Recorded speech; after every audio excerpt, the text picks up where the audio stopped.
ini dan hari ini dan minggu depan sudah cukup waktu untuk kita melakukan penilaian akhir semester di bulan Januari, kalau nggak salah ya, Januari tengah atau Januari akhir, dan Februari minggu akhir dari semester ganjil menuju semester genap di bulan Maret, awal Maret, UPM lagi ya. Gak apa-apa. Silakan Salman, siapa yang memulai untuk murotal 10 ayat dari surat yang dipilih Ar-Rahman, Al-Muluk, An-Naba, antara tiga itu.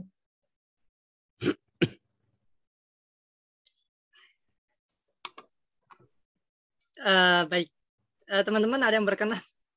Ini yang diminta belum masuk, Bu. Yang sudah ada aja. Ada Reza. Yang belum pernah Reza atau Monica? Siska. Yang belum pernah. Reza belum kayaknya itu. Ya, mana Reza bisa? Reza Afifatul, khawatir masih kerja.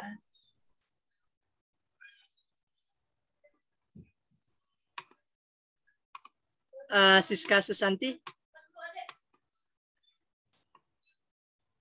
Siap tuh, Siska. Murotal, bisa Siska?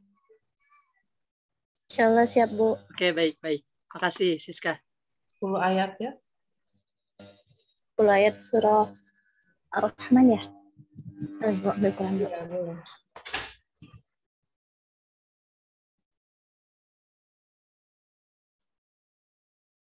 Boleh Ar-Rahman, boleh Al-Muluk, boleh An-Naba. Pilihannya 3.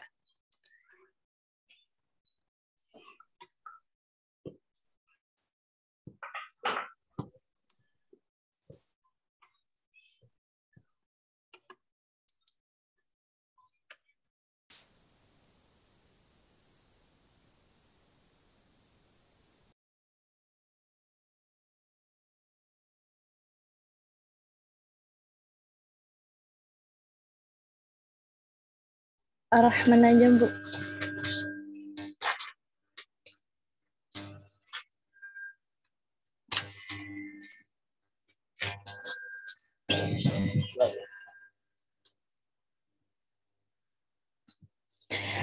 A'udzu billahi minasy syaithanir rajim. Bismillahirrahmanirrahim. Ar-Rahman 'allamal Qur'an, khalaqal insan, 'allamahul bayan.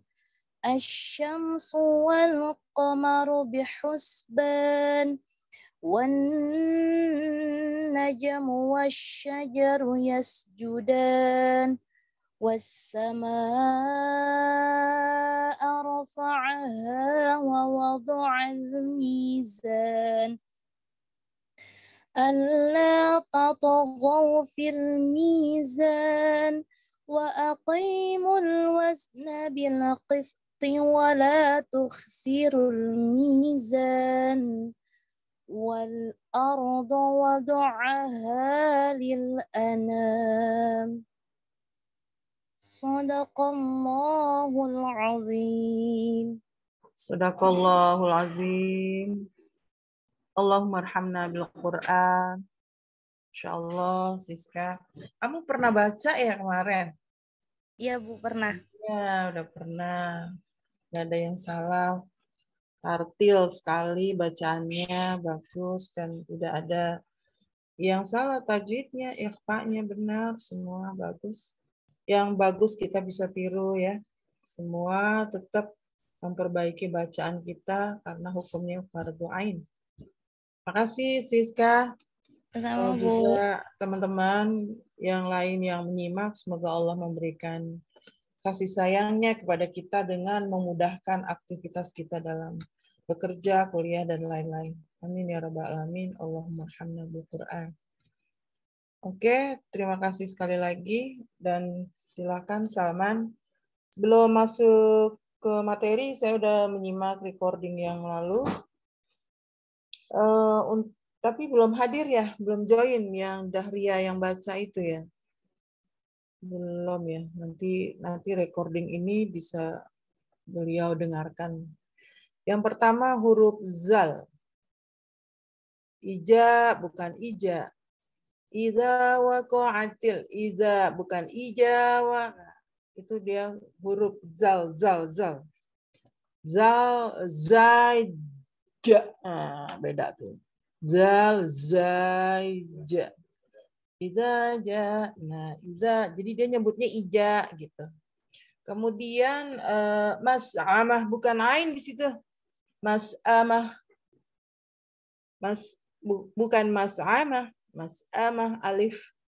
Di dua makharijul huruf itu yang saya lihat ada kesalahan.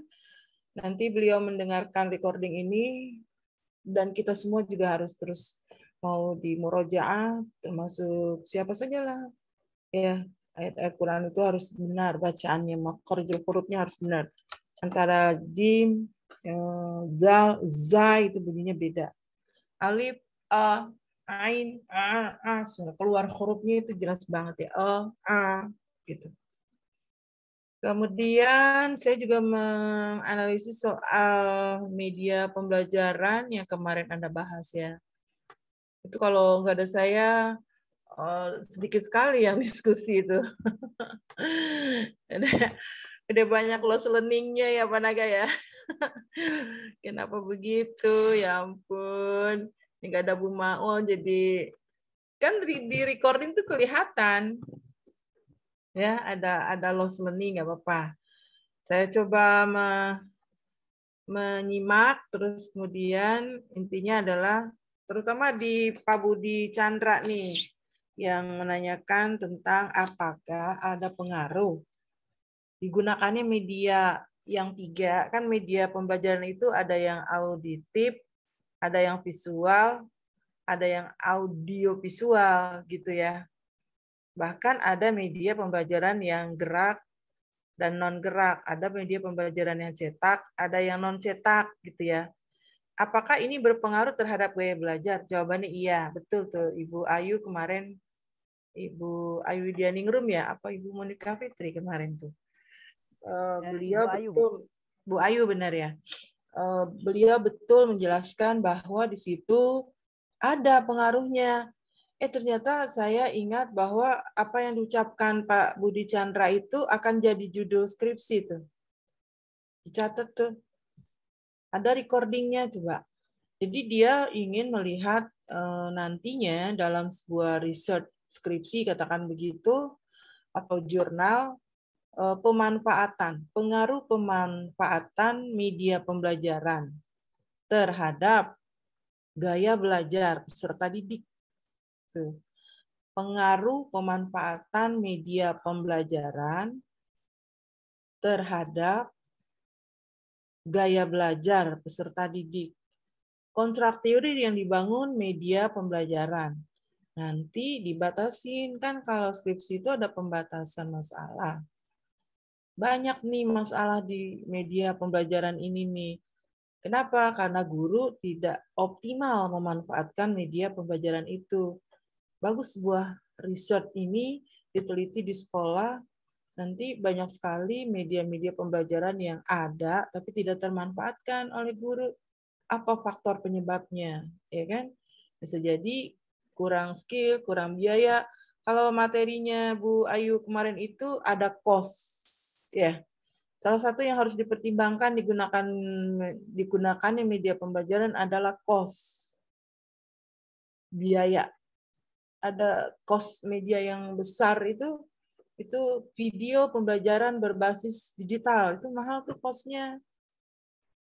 Pengen deh Pak Naga itu membuat video pembelajaran, nanti waktu mengajar video pembelajarannya by design digunakan atau diproduksi sendiri oleh Pak Naga sendiri gitu ya, atau Ibu Siti Rahayu sendiri. Nah, ini memungkinkan cost yang besar karena di dalamnya itu harus ada recording, transferring, dubbing, titling, ya kan? Itu membutuhkan cost tentunya.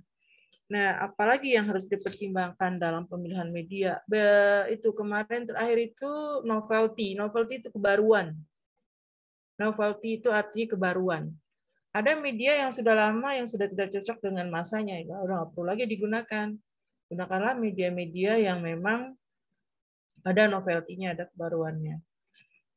Hal lain yang mau saya responin adalah dari 30, Anda 28 sampai 30 mahasiswa. Yang memasukkan ke portal tuh cuma 9. 9 diantaranya double-double, kayak Putri Novianti itu double-double. Panaga masuk ya, Panaga ya. Yang paling dulu Salman, Panaga, ada Budi Chandra, ada Monica Fitri. Putri sampai 3 kali tuh menguploadnya. Jadi kalau dari 9, karena ada yang double, baru 6 dari 28 teman-teman. Nah, apa alasannya, apa penyebabnya kurang respon terhadap tugas untuk yang media pembelajaran. Nanti bisa disampaikan ketika kita berdiskusi. Demikian saya mereview kuliah kemarin untuk perencanaan media pembelajaran Ayu sama Salman ya sebagai pemakalah ya yang kemarin. Jadi intinya media pembelajaran ini wajib hukumnya ada di dalam perencanaan pembelajaran. Tentunya nanti pada saat pelaksanaan pembelajaran media itu harus ada. Kenapa? Untuk mengakomodir 3 gaya belajar yang Budi Chandra bilang, auditorial, visual, kinestetik. Jadi kalau kita menggunakan media pembelajaran yang kemarin kita bahas, itu sebenarnya untuk mengakomodir perbedaan-perbedaan gaya belajar. Orang-orang yang gaya belajarnya auditorial cukup mendengarkan, tapi belum cukup bagi orang-orang yang visual. Perlu penambahan media pembelajaran visual gitu. Tapi juga ada anak yang gaya belajarnya kinestetik, gerak. Berarti harus dicontohkan, harus diperagakan. Ini bisa masuk ke dalam media pembelajaran nyata. Ini berkaitan dengan materi kita tentang CTL, ya, contextual teaching and learning. Dan itu sebenarnya sambung menyambung ya, sambung menyambung menjadi satu. Itulah RPP gitu. Bukan sambung menyambung menjadi satu, itulah Indonesia. Tapi sambung menyambung menjadi satu, itulah RPP. Masya Allah, kita nih udah sampai menjelang penilaian hari ini. Ya, adanya setelah langkah-langkah pembelajaran. Besok authentic assessment, penilaian nyata yang menggunakan rubrik. Jadi pada saat kita bisa per pertemuan menggarap sebuah komponen-komponen, dia merupakan suatu sistem ya yang nggak pernah bisa dipisahkan. Anda bisa bayangkan satu sistem di mana komponennya saling berkesinambungan, satu di antara komponen itu nggak ada. Apa yang terjadi? Media nggak perlu, ya tidak berhasil pembelajaran. Metode nggak perlu, nggak berhasil juga pembelajaran.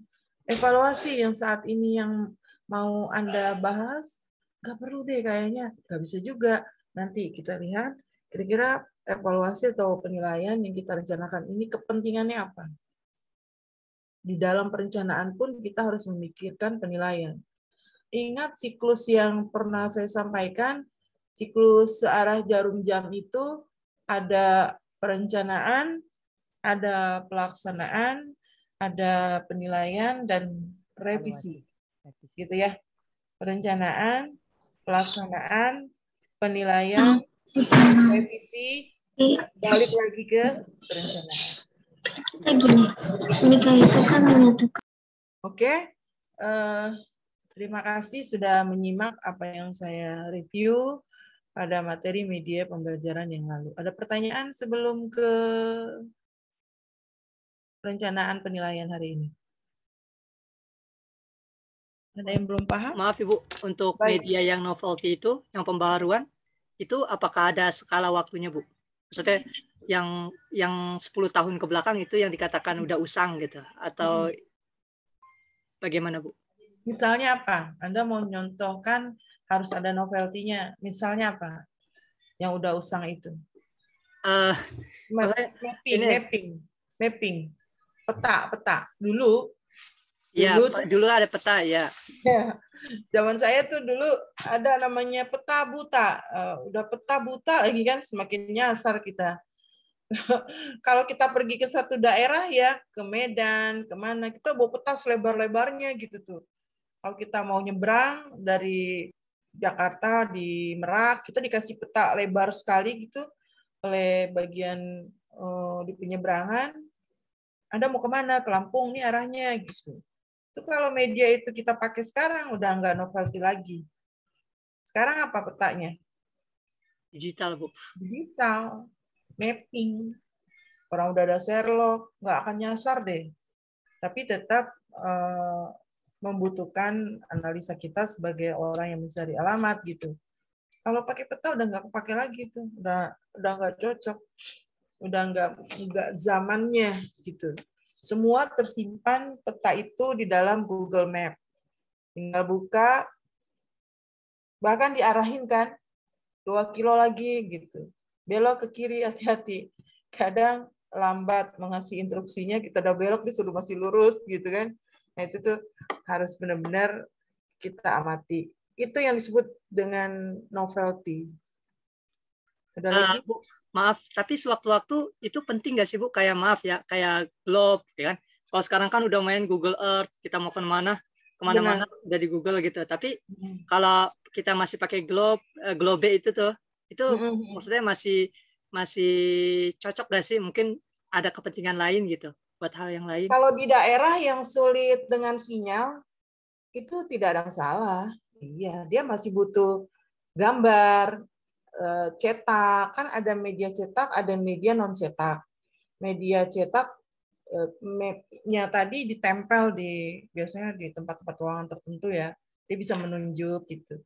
Tapi kalau kita punya jaringan atau link, kita simpan bahkan di dalam komputer, lalu kita tembak ke LCD, itu jauh lebih tepat karena bisa di zoom. Anak-anak nggak perlu nyamperin ke dinding tembok gitu. Ya kan, di zoom, oh mana sini letak Jazirah Arab kalau Anda sedang menjelaskan tentang Timur Tengah. Oh ternyata Yaman tuh di sini ya, Mesir di sini. Mekah, oh iya dulu Yaman gini, oh udah masuk gitu. Nah, sehingga kita bisa mempermudah akibat dari teknologi. Ini sejalan dengan penjelasan Ayu dan Saman kemarin, memang yang harus dipertimbangkan ketika kita memilih media adalah teknologi. Ya kan, sekarang udah era teknologi digital, ya gunakan media digital sebagai alat yang bisa mempermudah jalannya proses pembelajaran. Sehingga konsep al-fahmu wal ifham, adanya media mampu mengakomodir 3 gaya belajar tadi. Gitu maksudnya ya. Ada lagi? Salman? Terima kasih, Bu. Ya. Oke. Kalau MP3 Al-Quran gimana menurut Anda semua? Medianya Al-Quran. Pelajarannya tajwid. Gitu ya. MP3-nya sekarang gimana? Bukan mushaf. Boleh nggak? Dulu kalau kita ngajar, ditampilin, Bu. iya, kita kan ngajar nanti murojaah ke anak-anak kan. Biasanya anak kan bawa Al-Quran tuh. Di seluruh sudut ruangan, masing anak punya loker. Loker itu ada Al-Quran, ada apalah semua buku teks, segala macam, praktek anak-anak. Sekarang kan udah era teknologi digital. Apa Al-Quran masih diambil mushafnya oleh anak-anak? Nggak harus, Bu. Tinggal ditampilin proyektor. Iya, tinggal ditampilin di layar. Atau dia buka handphone. Iya. Iya, sekarang kan bukan karena pandemi handphone kepake kan. Enggak pandemi pun nanti orang belajar by handphone. Satu saat nanti ada di masa di mana seluruh siswa wajib bawa handphone. Android yang aplikasinya lengkap. Harus dibawa itu. Nah, ini nih lagi-lagi kemampuan atau potensi daerah. Potensi sekolah. Dan nggak sama kan ya. Makanya agak miris nih mendengar kurikulum 2022 akan berganti. Menjadi prototipe, berbasis prototipe. Salah satunya adalah itu by design. Salah satunya adalah akses teknologi luar biasa. Hebatnya itu. Jangan lupa. negeri Indonesia ini belum semua terakses teknologi. Bukan hanya karena tidak ada jaringan, nggak mampu beli alat itu. Sekarang ada banyak kan yang kita rasakan kan, berebut pakai handphone. Ya kan? Maaf Ibu, saya belum bisa ngisi ini, handphone saya dipakai adik saya. Wah, berarti satu keluarga ada 6, ya handphonenya harus ada 6. Oke, laptopnya harus ada 6. Tolong disesuaikan juga ya dengan potensi daerah atau potensi institusi di mana kita mengajar nanti. Demikian, that's all, Salman. Yang lain ada ide-ide lain untuk kuliah media pembelajaran yang lalu? Tidak ada tampaknya. Silakan presentasi untuk sekarang perencanaan penilaian pembelajaran. Silakan. Siapa yang bergiliran hari ini? Kelompok saya, Bu. Oke, silakan, Pak. Ya.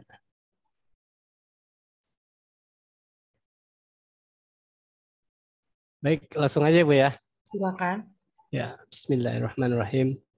Assalamualaikum warahmatullahi wabarakatuh. Waalaikumsalam. Innal hamdalillah nahmaduhu wa nasta'inuhu wa nastaghfiruh wa na'udzu billahi min syururi anfusina wa min sayyiati a'malina may yahdihillahu fala mudhillalah wa may yudlil fala hadiyalah. Asyhadu an la ilaha illallah wa asyhadu anna Muhammadan abduhu wa rasuluh. Allahumma salli ala Muhammad wa ala ali Muhammad. Amma ba'd. Baik, segala puji hanya bagi Allah, dan selanjutnya ya, salawat serta salam hanyalah untuk Rasulullah. Dan setelah kita memuji Allah dan menganturkan salawat kepada Rasulullah, selanjutnya saya menyampaikan salam hormat saya dan salam takzim saya kepada dosen pengampu mata kuliah Perencanaan Sistem Pembelajaran Pendidikan Agama Islam, yaitu Dr. Anda Maria Ulfa MPDI. Hari ini kami akan mempresentasikan tentang perencanaan penilaian hasil belajar dari kelompok 8 yang beranggotakan saya sendiri, Naga Kunadi, kemudian ada Siska Susanti, dan yang ketiga ada Megazen Salama. Untuk presentasi pertama mungkin saya akan memberikan kesempatan kepada Siska dulu atau Megazen dulu. Siska? Oke, kalau nggak ada respon akan saya mulai dari saya, bahwa kita langsung ke pembahasan saja langsung. Salman, saya yang ini,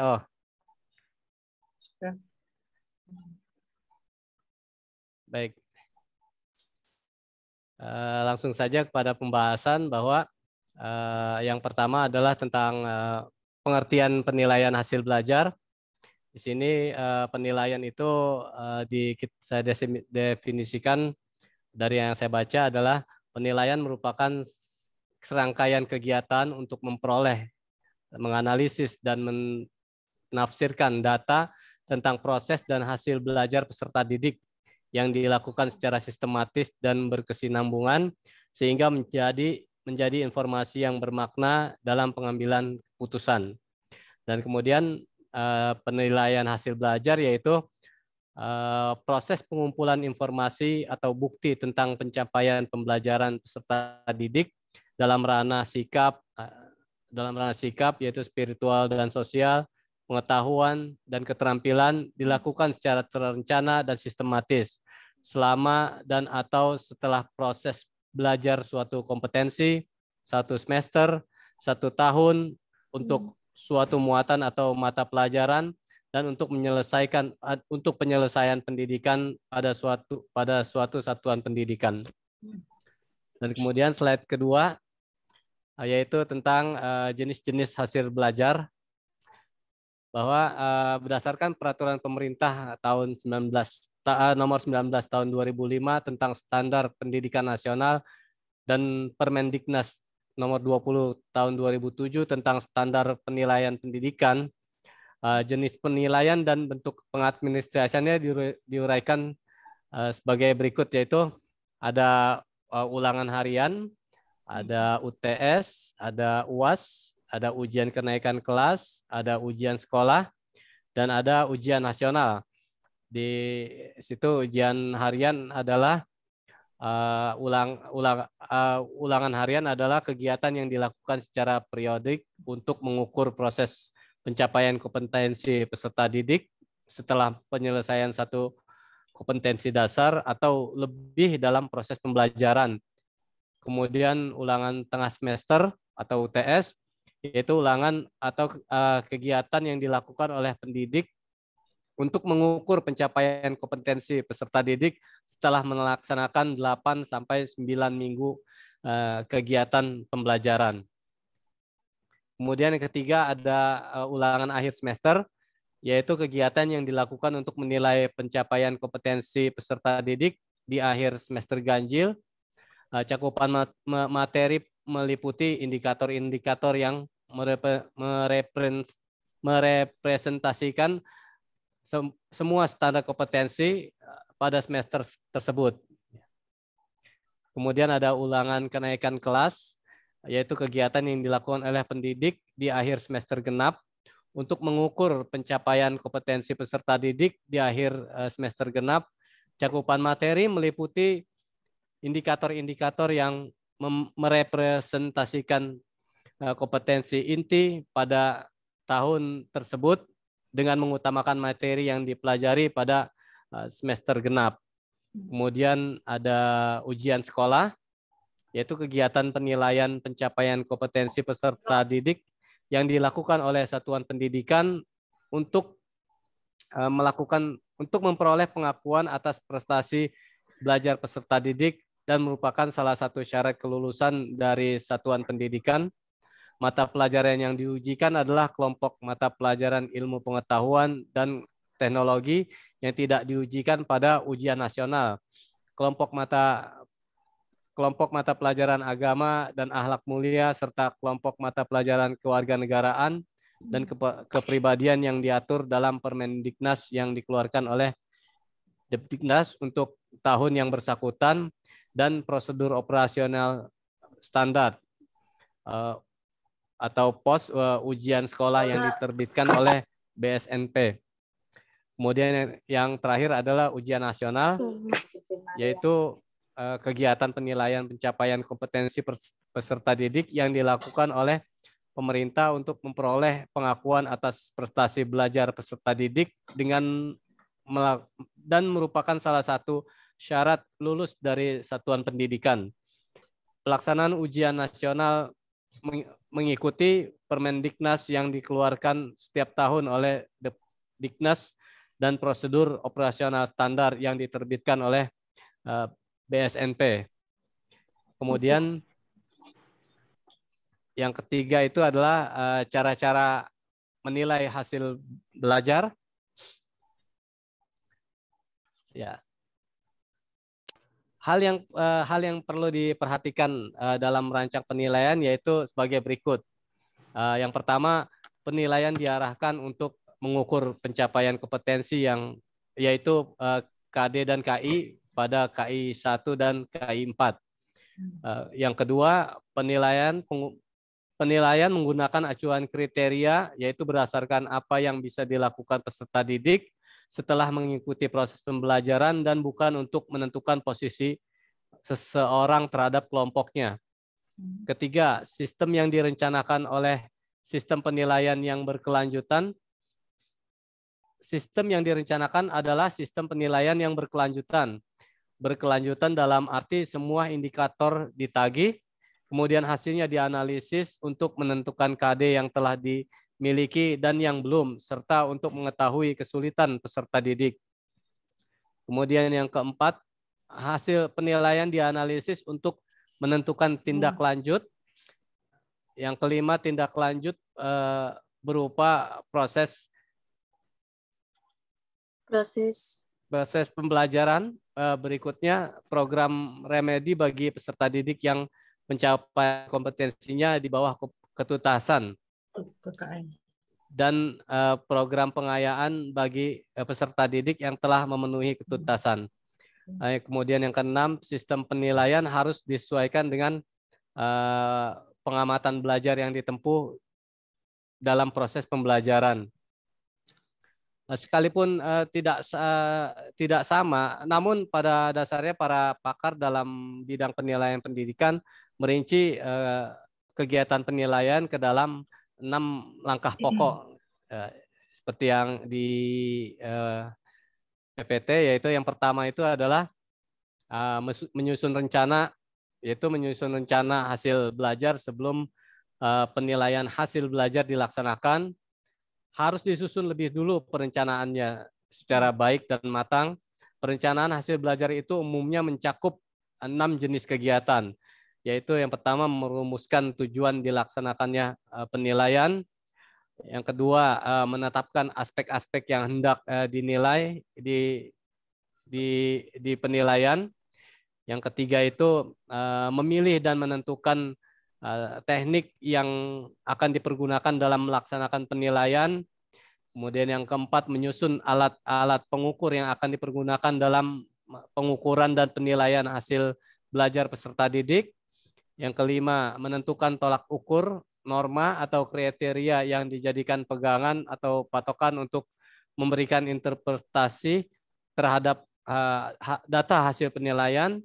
Yang keenam, menentukan frekuensi dari kegiatan penilaian hasil belajar itu sendiri. Kemudian yang kedua, yaitu menghimpun data dalam penilaian hasil belajar.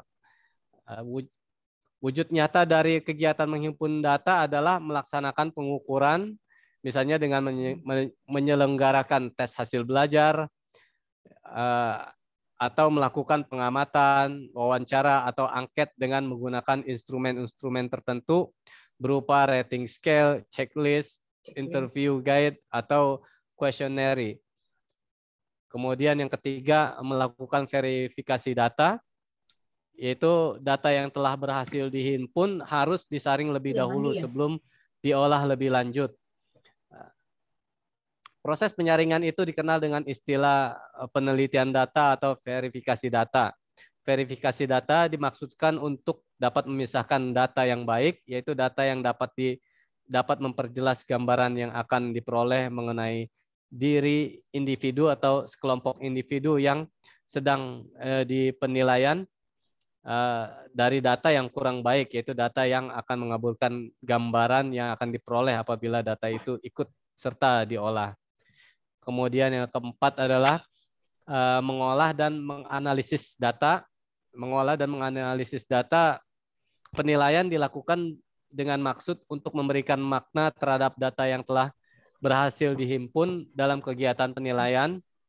Untuk keperluan itu, maka data hasil penilaian perlu disusun atau diatur sedemikian rupa hingga dapat berbicara dalam mengolah dan menganalisis data hasil penilaian itu dapat dipergunakan teknik statistik.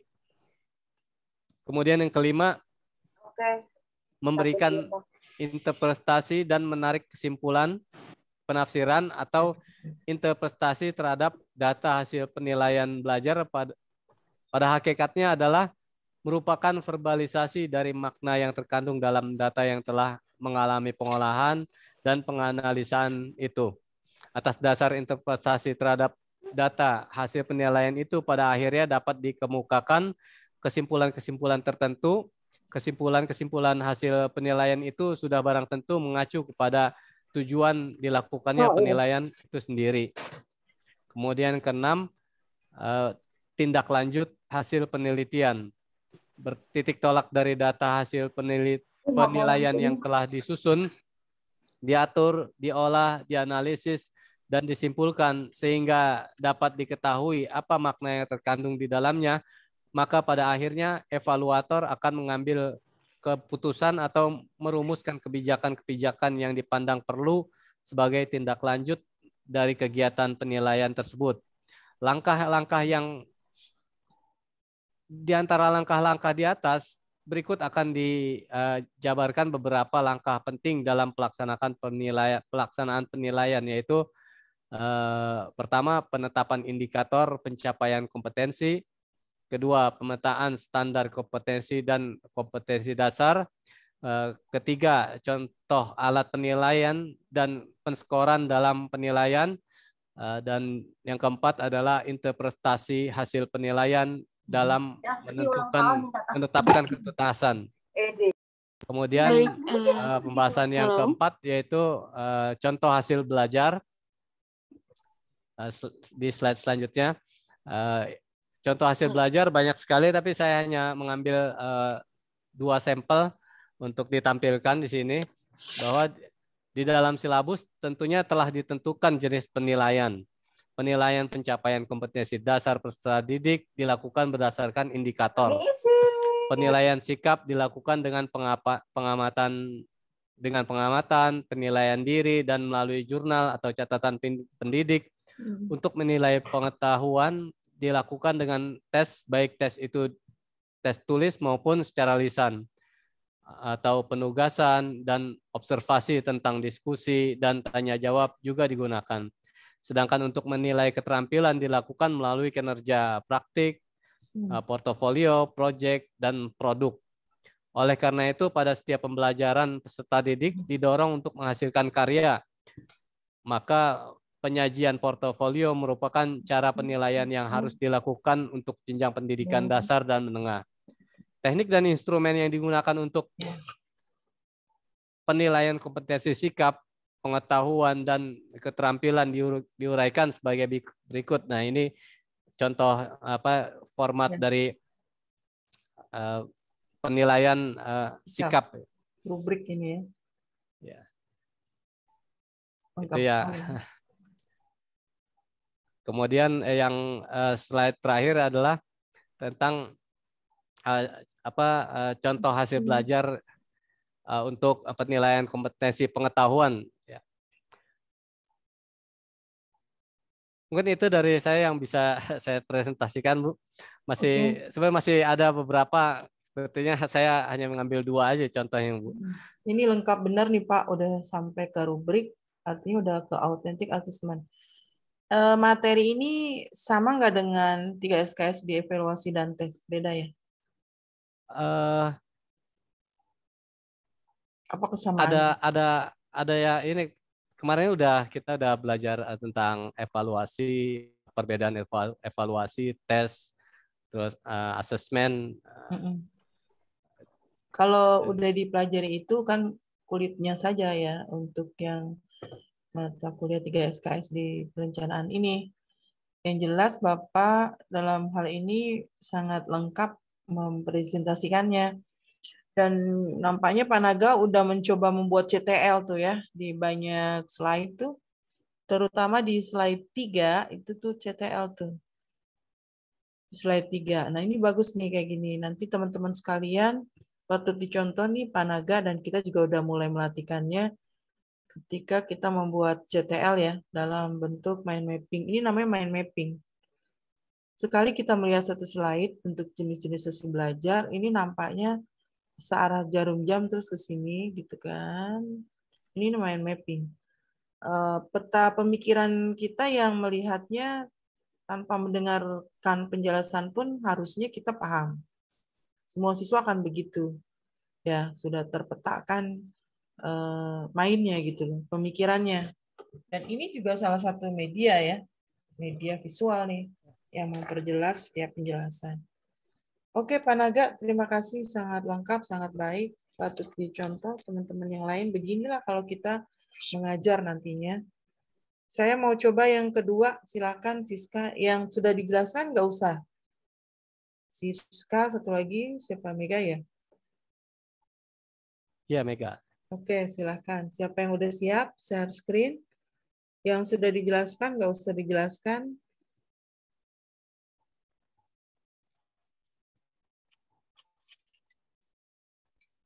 Siska mungkin. Atau siapa?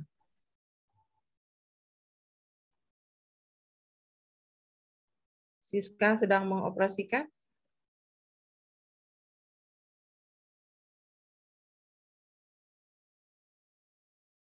Ya.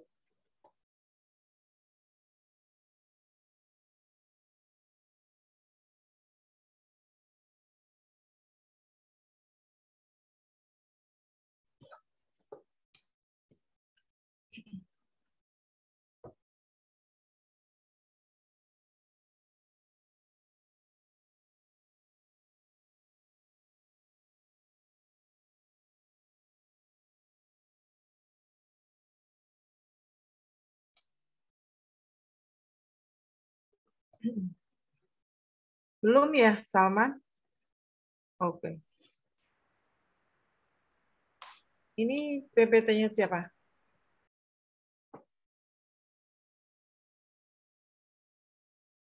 PPT-nya Siska bukan? Di unmute dulu, Salman. Ini PPT-nya Zen, Bu. Oh, Mega. Oke, silakan. Terus ke bawah? Udah, nggak usah. Itu udah dijelaskan tadi. Apa yang berbeda? Tunggu. Ini nggak ada. Silakan. Jenis penilaian berdasarkan sasaran. Ada yang individual, ada yang kelompok. Ini belum nih. Di Panaga nggak ada. Ya. Silakan. Ini bedanya kalau kita buat PPT sendiri ya. Kita saling melengkapi. Besok-besok kasihnya jam 1 kali ya. Iya. Jadi Silakan. timurnya Dari sampai Megazen, jam 3 bisa. kan. Baik. Kalau kasih jam 3. Udah jam sekian ya udah langsung sekiannya kalau jam 5 gitu. Jadi kan jam 3 masih bisa buat pasang dulu. Gak bisa sama dia baru.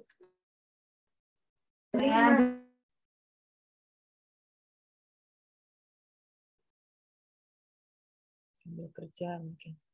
Masih sambil kerja. Supirnya udah belum.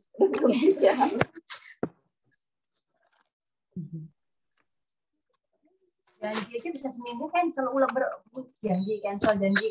Sebentar ya. Iya. Kamu sambil kerja di situ. Mau ambil barang apa ya? Oh.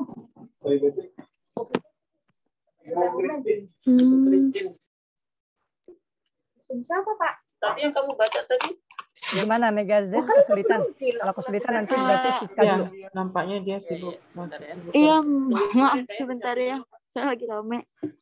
tadi yang Iya, diganti Atau mau jam. beralih Siska terlebih dahulu? Iya. Bu Christine gitu. Kristina Maria. Iya. Bukan. Belum Siska dia. Susanti. Kan dia nggak mau yang punya. Dia maunya cuma biru doang. Aku nggak bilang nggak bisa katanya.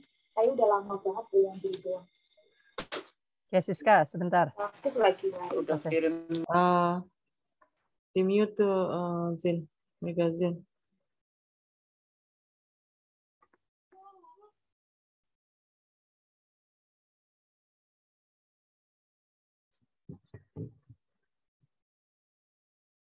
Terus ini udah ya.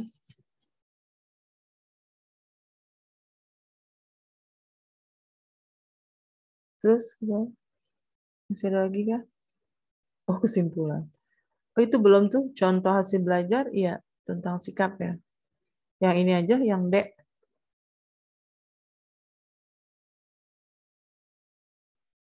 Silakan. Silakan Siska. Saudari Siska.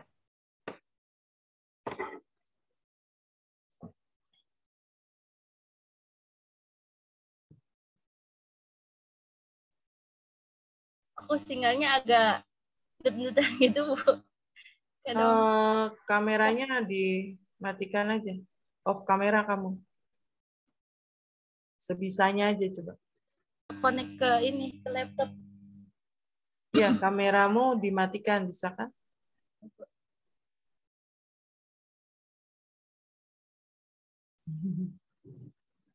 Suaranya aja Siska diaktifkan. Ya. Baik, sebentar. Oke.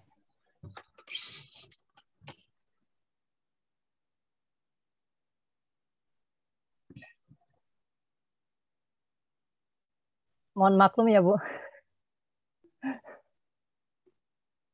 Ya, nggak apa-apa.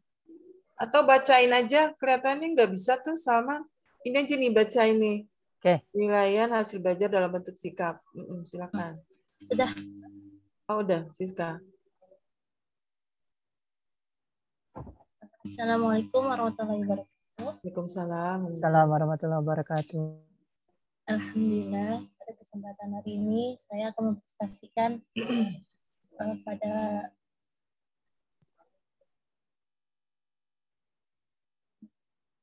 makalah perencanaan sistem PAI, perencanaan penilaian hasil belajar. Baik, langsung dimulai aja ya, Bu. Penilaian hasil belajar merupakan salah satu kegiatan dalam dunia pendidikan yang penting pada satu sisi. Dengan penilaian hasil belajar yang dilakukan dengan baik, dapat diketahui tingkat kemajuan belajar siswa.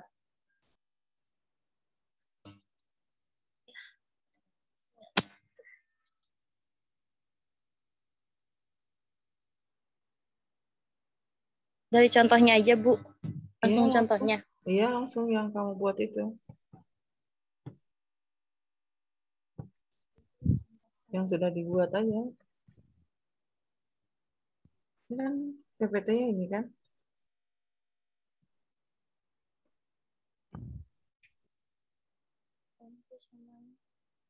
Ada kesulitan sinyal kah? Langsung ke bagian akhir aja, Siska. Contoh. Ya. Baik. Contoh hasil belajar secara umum, objek sikap yang perlu dinilai. Proses pembelajaran adalah sikap terhadap materi pembelajaran. Peserta didik perlu memiliki sikap positif terhadap pembelajaran. Dengan sikap positif dalam diri peserta didik akan tumbuh dan berkembang minat belajar, akan lebih mudah diberi motivasi, dan akan lebih mudah menyerap materi pembelajaran yang diajarkan. Sikap terhadap guru atau pengajar, peserta didik perlu memiliki sikap positif terhadap guru serta didik yang tidak memiliki sikap positif terhadap guru akan cenderung mengabaikan hal-hal yang diajarkan. Dengan demikian, peserta didik yang memiliki sikap negatif terhadap guru atau pengajar akan kurang menyerap materi pembelajaran yang diajarkan oleh guru tersebut. Sikap terhadap proses pembelajaran peserta didik juga perlu memiliki sikap positif terhadap proses pembelajaran yang berlangsung. Proses pembelajaran mencakup suasana pembelajaran, strategi, metodologi, dan teknik pembelajaran yang digunakan. Proses pembelajaran yang menarik, nyaman, dan menyenangkan dapat menumbuhkan motivasi belajar peserta didik sehingga dapat mencapai hasil belajar yang maksimal. Sikap berkaitan dengan nilai atau norma yang berhubungan dengan suatu materi pembelajaran, misalnya masalah lingkungan hidup, materi biologi, atau geografi. Peserta didik perlu memiliki sikap yang tepat yang dilandasi oleh nilai-nilai positif terhadap kasus lingkungan tertentu, kegiatan pelestarian, atau kasus perusakan lingkungan hidup. Misalnya, peserta didik memiliki sikap positif terhadap program pelindungan satwa liar. Teknik penilaian sikap. Penilaian sikap dapat dilakukan dengan beberapa cara atau teknik. Teknik-teknik tersebut antara lain observasi, perilaku, pertanyaan langsung, dan laporan pribadi. Teknik-teknik apa sih tadi? Teknik-teknik tersebut secara ringkas dapat diuraikan. Perilaku seseorang pada umumnya menunjukkan kecenderungan seseorang dalam suatu hal. Guru dapat melakukan observasi terhadap peserta didiknya. Hasil observasi dapat dijadikan sebagai umpan balik dalam pembinaan. Observasi perilaku di sekolah dapat dilakukan dengan menggunakan buku catatan khusus tentang kejadian-kejadian berkaitan dengan peserta didik selama di sekolah. Cukup ya? Baik, Bu. Oke. Di stop share-nya. Screen-nya di stop.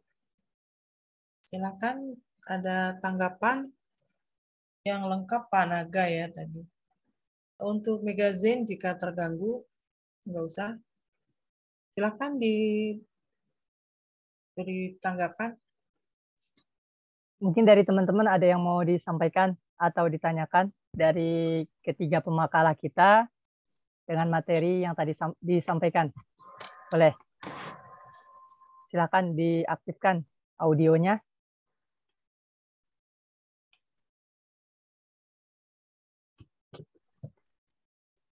Udah jelas? Sangat jelas.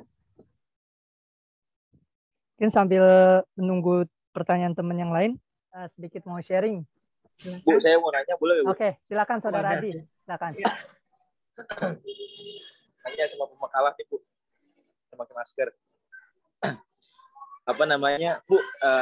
Bagaimana cara kita menanggapi seorang peserta didik yang dimana dia beranggapan dia nggak mementingkan hasil belajarnya, Bu. Yang penting saya ngerjain ini, mau hasilnya A, B, B, C, pokoknya ini saya ngerjain. Nah, itu bagaimana kita menyikapi pandangan peserta didik kita yang seperti itu, Bu?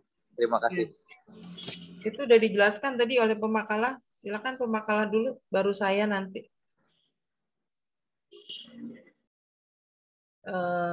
Megazen, Siska, atau Pak Naga? Yang betul memang begitu kan? Jangan berharap nilai kan? Nilai itu kan bonus. Nilai yang diberikan baik berbentuk angka ataupun berbentuk non angka. Nilai itu kan ada yang kualitatif, ada yang kuantitatif. Itu tidak usah dipikirkan oleh peserta didik atau mahasiswa. Kerjakan aja dulu seluruh yang diberikan. Prosedurnya ikutin. Nilai itu adalah bonus. Gitu. Kalau tanggapan dari pemakalah bagaimana? Silakan.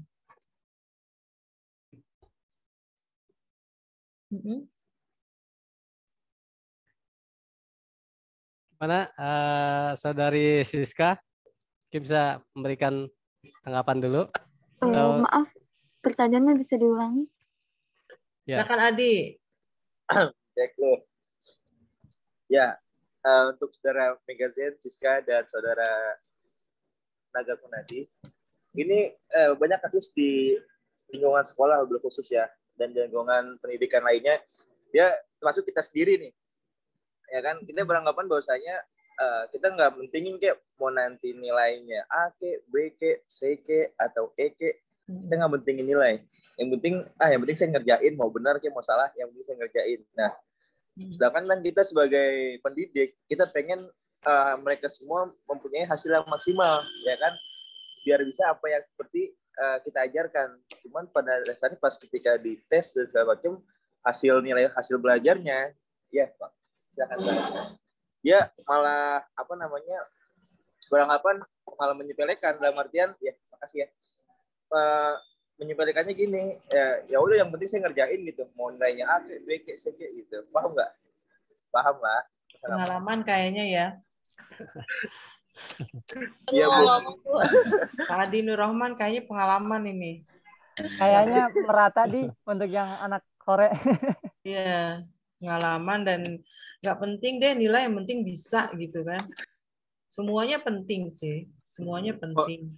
Kalau yang penting bisa mah pasti penting Bu. Ini yang penting ngerjain kayak gitu, yang penting ngerjain, yang penting diisi gitu. Gimana tuh Pak Naga, gimana itu menyikapi itu sebagai guru ya pertanyaannya? Karena tadi kan udah dijelaskan oleh pemakalah bahwa penilaian itu penting untuk mengukur hasil belajar. Hasil belajar itu kan ada yang sikap, ada yang pengetahuan, ada yang keterampilan. Ini tiga-tiganya harus diukur. Dari mana? Dari instrumen yang sudah dijelaskan tadi oleh pemakalah. Nggak mungkin juga nggak ada instrumen untuk kita mengukur hasilnya. Jadi kalau hasil belajar itu kita menginginkan siswa kita punya pengetahuan yang luas tentunya. Yang kedua, siswa kita harus punya perubahan sikap. Afektifnya ada, tadi kognitifnya ada. Jangan lupa perubahan sikap juga harus ditunjukkan oleh siswa. Di akhir dari penjelasan Siska begitu. Sikap terhadap materi pelajaran, sikap terhadap guru, sikap terhadap proses pembelajaran. Khairul a'mal adwamuha wa in qalla. Orang-orang yang menyikapi atau merespon proses itu khairul a'mal adwamuha wa in qalla. Dia terus-menerus tuh. Adwam itu dawam ya, terus-menerus. Walaupun sedikit, walaupun hanya setengah jam. walaupun hanya 1 jam, ketimbang gitu. Ketimbang tidak sama sekali. Akhirnya seperti itu. Kenapa? Karena proses penting. Tadi disinggung juga ada penilaian proses, ada penilaian produk. Bukan hasil karya asal bikin, bukan itu. Kalau hasil karya asal bikin, nanti ketahuan pada hasil yang dikoreksi lewat instrumen, yang dievaluasi oleh gurunya lewat instrumen yang ada. Contoh rubrik skala sikap, itu kan ada skala penilaian ya, rating scale-nya 4, 3, 2, 1. Itu pasti akan ada perbedaan siswa satu dengan siswa lain. Yang asal bikin, asal ada, yang penting aku kerjakan, kan gitu. Tapi kan nanti ada rubriknya. Yang terakhir tadi Panaga jelaskan.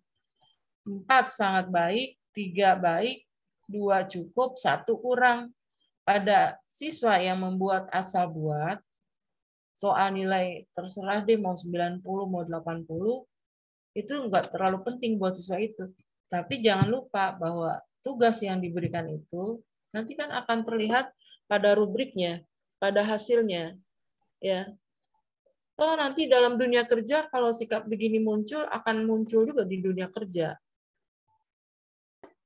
Perintah dari pimpinan, tolong ini, tolong ini. Apa yang dikerjakan? Ya pokoknya asal udah dikerjain deh, soal benar enggak belakangan. Nah itu yang berpikirnya pragmatis. Saat kita berpikir pragmatis, suatu saat kita nggak pernah punya idealisme. Ya, cukuplah diri kita menjadi evaluator kita. Kafa binafsikal yauma 'alaika hasiba. Iqra kitabaka kafa binafsikal yauma 'alaika hasiba. Sebelum dievaluasi oleh pemimpin, oleh pimpinan kita nih sebagai orang bekerja, kita harus evaluasi dulu nih. Benar nggak ya pekerjaan yang saya buat? Sebagai siswa juga begitu. Sebelum dievaluasi oleh gurunya, kan dikoreksi lagi oleh kita. Kayaknya nggak yakin deh nih pekerjaan saya benar nggak ya? Dan jangan nggak sesuai prosedur nih gitu kan? Contohnya ditentukanlah media pembelajaran yang kemarin ya berdasarkan AMP dan IK yang dibuat. Asal bikin, ternyata begitu dilihat AMP dan IK-nya larangan zina. Materinya tentang larangan zina. Ya kan, dia buatlah media pembelajarannya video pembelajaran. Nggak bisa. Berarti kan asal bikin kan? Ada file asal bikin. Nggak begitu. Tetap harus terkoreksi karena ini akan terbawa pada dunia kerja kita, mau dia sebagai guru, karyawan, atau apapun profesinya nanti, sebelum para evaluator itu menilai, para pimpinan menilai hasil kerja kita, diri kita lah yang menjadi evaluasi pertama. Tadi, kafa binafsikal yauma 'alaika hasiba. Itu maknanya cukuplah sejak hari ini. Jadi kalau saya ngomongnya udah lama gitu kan, di saat itu cukuplah saat ini binafsikal yauma 'alaika hasiba. Dirimu menjadi hasiba, penghitungmu, menjadi evaluatormu. Ternyata penilaian yang dilakukan orang lain itu refleksinya ke dalam diri kita sendiri. Pasti deh kita kalau bikin sesuatu, kita nilai dulu tuh. Pasti kita nilai dulu, ini hasil karya saya nih benar nggak ya? Baru kita bisa meyakinkan diri kita nanti suatu saat nilainya ada. Itu kawan bonus. Gitu. Itu bonus. Sejalan dengan itu, nilai bukan satu-satunya untuk mencapai tujuan. Yang penting Anda bisa. Nilai bukan satu-satunya untuk mencapai tujuan. Tapi Anda mampu melakukan itu semua. Saya harap punya pendapat lain, silakan. Ya. Pak Naga, ada pendapat lain? Makalah atau teman-teman yang lain gimana?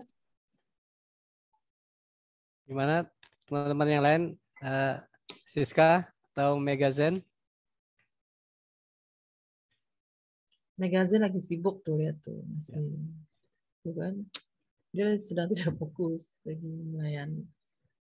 Sepertinya sedang melayani. Saya kembalikan ke Adi Nurrahman, gimana?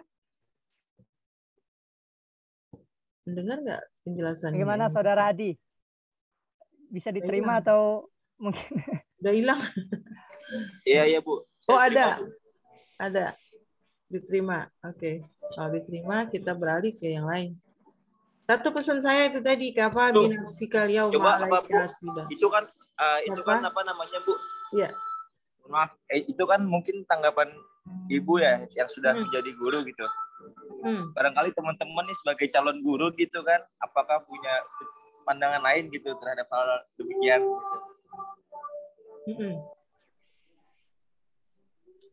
Sudah dipersilakan, silakan. Harusnya gimana? Ya, Kalau Asalman mungkin yang udah jadi guru bisa kasih masukan juga.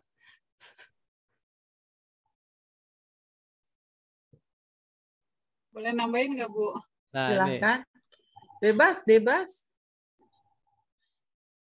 Kalau menurut saya sih saya setuju dengan pendapat Ibu tadi yang di awal gitu kan. Ibu mohon maaf saya off cam ya Bu, unstep Bu. Enggak apa-apa. Jadi kalau menurut saya sih Bu, ya selama saya maksudnya sering pada saat kita kayak kemarin pas mau pengambilan nilai rapot gitu kan, banyak sih, jadi banyak curhatan guru-guru mapel yang lain gitu kan, ada beberapa anak yang sama seperti itu, yang penting ngumpulin aja deh masalah nilai gitu kan, yang penting dia ada laporan kalau dia mengerjakan, dibandingkan dia tidak mengerjakan sama sekali. Kalau saya yang dari saya ambil kesimpulan dari mungkin pengalaman saya kemarin gitu kan, bareng teman-teman guru, kalau menurut saya selama, maksudnya begini Bu, misalnya dia walaupun dia mengerjakannya asal-asalan gitu misalnya, tapi misalnya materinya contoh misalnya tentang dia disuruh meresume tentang zakat misalnya, walaupun dia mengerjakan ambil di Google atau apa gitu kan, pada saat dia mengerjakan, dia seenggaknya pasti membaca gitu. Dia akan membaca dan dia akan ada beberapa yang akan nyangkut di pemikirannya dia. Oh ternyata saya baru tahu loh, hitungan zakat itu bukan cuman 3,5 liter, jadi ada lagi zakat harta atau zakat mal, ada lagi zakat. Nah, dengan secara nggak langsung, walaupun dia mungkin mengerjakannya asal-asalan gitu kan, tapi dia tetap mengerjakan gitu kan. Itu kalau menurut teman-teman guru maksudnya akan ada yang nyangkut di kepalanya dia gitu, maksudnya di pemikirannya dia gitu. Kebanyakan mungkin walaupun misalnya ada beberapa guru yang dia diharuskan untuk tulis tangan gitu, walaupun jawabannya mungkin asal-asalan, dia tidak tahu itu jawabannya benar atau salah, tapi dia sudah berusaha dengan menulis dan dia akan teringat di ingatannya dia. Itu sih Bu, kalau menurut saya sih nggak masalah selama tidak, maksudnya misalnya pelajaran akidah dia jawabnya Al-Quran hadis misalnya gitu. Kalau selama di konteksnya itu sesuai dengan mapelnya, jadi saya ini menurut saya sih nggak masalah gitu. Karena terkadang gini, yang seperti Ustaz Sairoji bilang, terkadang kita kasih misalnya rangkumlah tentang apa misalnya gitu kan. Nah, dari beberapa kepala itu dia akan mengambil aspek mananya nih gitu. Gitu Bu, kalau menurut saya sih nggak masalah gitu. Karena kan misalnya satu anak, contohnya kayak seperti kemarin misalnya, lihatlah apa yang kamu menurut kamu apa sih tong sampah itu, ada tong sampah, menurut kamu apa gitu. Nah, dari satu anak ada yang mengambil mungkin dari tong sampah itu terbuat dari apa. Ada lagi yang anak, oh tempatnya tong sampah harusnya di sini gitu. Jadi kan pemikiran anak itu berbeda gitu. Kalau menurut saya selama dia masih mengerjakan sih nggak masalah. Ya enggak tuh dia tidak mengerjakan sama sekali dan dia tidak ada penilaian sama sekali gitu sih Bu. Oke. Ini kan pengalaman yang tentunya masing-masing kita punya pengalaman yang berbeda satu sama lain. Yang Ibu jawab itu lebih kepada kasuistik, mengerjakan tugas, kemudian gurunya nilai di masa pandemi. Itu kebanyakan kasus-kasus masa pandemi ini memang banyak sekali ya, kasuistik masa pandemi. Gitu. Mau dikirim lewat Google Form, mau dikirim lewat, kalau kita e-learning, mau dikirim lewat tulisan gitu kan. Itu sebenarnya teknis saja. Tapi yang terpenting adalah siswa ini mengerjakan atas karyanya, bukan. Kita kan lost learning selama 2 tahun berjalan. Perguruan tinggi mungkin tidak terlalu bermasalah ya, apalagi anak-anak sore gitu. Ini jadi masalah anak SD loh. Anak TK, SD, SMP. Itu kalau budayanya nyontek gitu, budayanya dibikinin orang gitu kan, budayanya ngedownload, ngaku punya sendiri. Itu loh pertanyaannya. Adi tuh kayak gitu. Yang penting saya bikin deh. Soal nilai mau A ke mau B belakangan gitu ya, Di. Soal nilai mau 90 ke yang penting saya udah ngerjain. Nah, ini kan pemikiran pragmatis. Ini kasuistik yang kurang pengawasan, kurang penilaian sikap. Tadi kan ada rubriknya tuh. Kita nggak bisa melihat langsung lewat instrumen observasi. Kalau kita bukan yang daring, luring, itu kelihatan tuh, anak mengerjakan sendiri. Makanya ada satu kebijakan dari Kemendikbud sebelum masa pandemi, tidak boleh ada homework atau PR. Nggak boleh ada PR. Karena PR banyak dimanipulasi. Tak ubahnya dengan pertanyaan Adi tadi. Kan kalau PR yang ngerjain siapa? Orang tuanya di rumah. Pusing anaknya kan dengan pelajaran-pelajaran, akhirnya orang tuanya yang mengerjakan. Itu non-pandemi kan. Begitu pandemi semakin kan, orang tuanya belajar lagi. Tambah-tambah. Ada kasus saat saya lagi suntik vaksin itu, orang tuanya ditelepon anak-anak. Orang tuanya kan lagi antri suntik vaksin, yang biasanya ngedampingin anak belajar. Ditelepon terus sama anaknya. Mama, aku nggak ngerti gimana. Oh, mamahnya ngomel-ngomel di situ kan. Ini bukti bahwa peran guru tidak bisa tergantikan. Dan kita terlalu banyak lost learning ketika pandemi. Karena memang pekerjaan kebanyakan dikerjakan di rumah. Gitu. Ya akhirnya itu tadi yang Adi tanyakan. Udahlah kerjain aja. Terserah deh nanti mau nilai A atau B. Nanti gurunya juga punya kebijakan orang masa pandemi ini. Belum lagi alatnya tidak mendukung, ya kan? Sinyal terganggu. Kita aja udah merasakan tingkat perguruan tinggi. Nggak ada sinyal, nggak bisa presentasi. Gimana mau menilai kemampuan komunikasinya Megazin? Orang sinyalnya terganggu, sibuk, akhirnya idealisme kita udah mulai terkikis sedikit demi sedikit. Maksudnya gitu, Bu Dahria. Juga teman-teman yang lain. Semoga maksud saya benar-benar objektif. Tadi udah dijelaskan prinsip penilaian itu, penilaian hasil belajar itu harus mengacu kepada 4 prinsip. Pertama, objektivitas. Anda belajar 3 SKS dievaluasi objektif. Kalau memang anak ini bagus, ya katakan bagus. Jangan karena kenal Adi, saya jadi bagusin gitu. Enggak bisa. Sesuai karya yang dibuat. Kalau nyontek, ketahuannya dari mana? Bisa sama nih antara buatannya Adi dengan buatannya Salman. Wah, ketahuan nih sama nih, pulangin. Kan gitu. Karena prinsipnya adalah objektivitas. Yang kedua adalah kontinuitas. Terus-menerus. Tugas itu harus terus-menerus. Sampai benar-benar anak itu mengerjakan dan hasilnya bisa dikerjakan sendiri. Inquiry nanti larinya kan. Yang ketiga, reliabilitas. Ajek. Hasil penilaian itu ajek, sama dengan yang dulu kita kerjakan dengan yang sekarang kita nilai. Hasilnya akan sama. Yang berikut, apa tadi? Objektivitas, kontinuitas, reliabilitas, satu lagi adil. Harus adil. Menilai guru itu menilai hasil belajar anak, harus adil. Sesuai dengan hasil karyanya. Untuk penilaian sikap, kadang kita tidak adil. Yang rubrik Pak Naga tampilkan tadi, dalam bentuk tabulasi, kan ada skala 4, 3, 2, 1 ya. Itu kan dari mana standarnya coba? Kenapa saya kasih Salman 4? Saya kasih Pak Naga 4. Begitu Zen, saya kasih 2. Kenapa alasannya? Itu pengamatan. Lagi-lagi instrumennya adalah pengamatan atau observasi. Dari mana? Kan ada tabelnya kan ke kanan itu.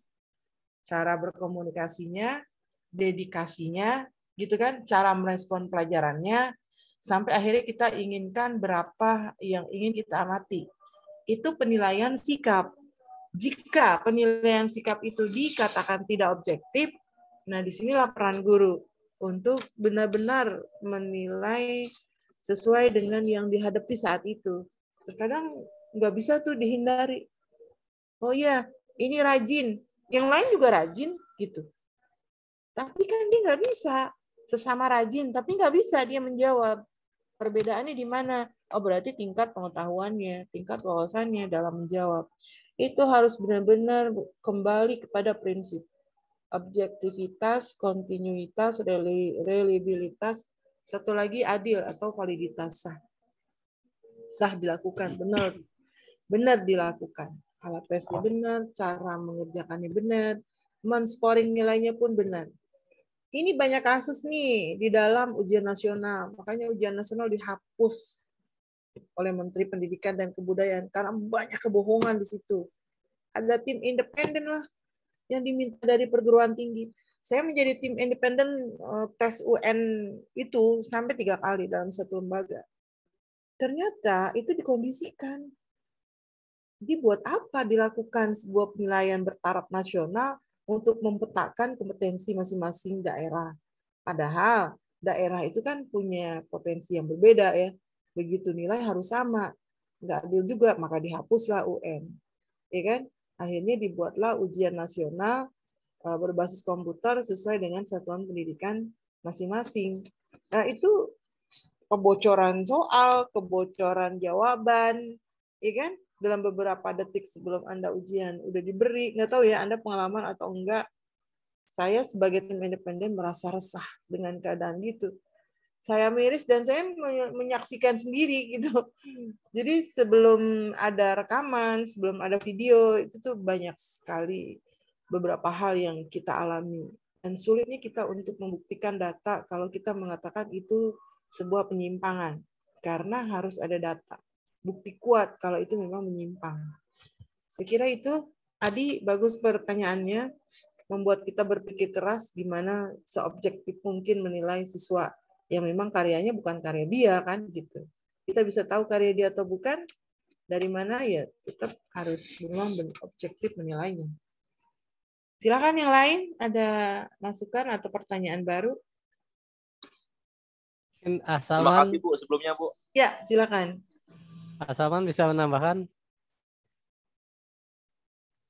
pertanyaannya? Iya, tadi bagaimana kali. cara pertanyaan lain kali.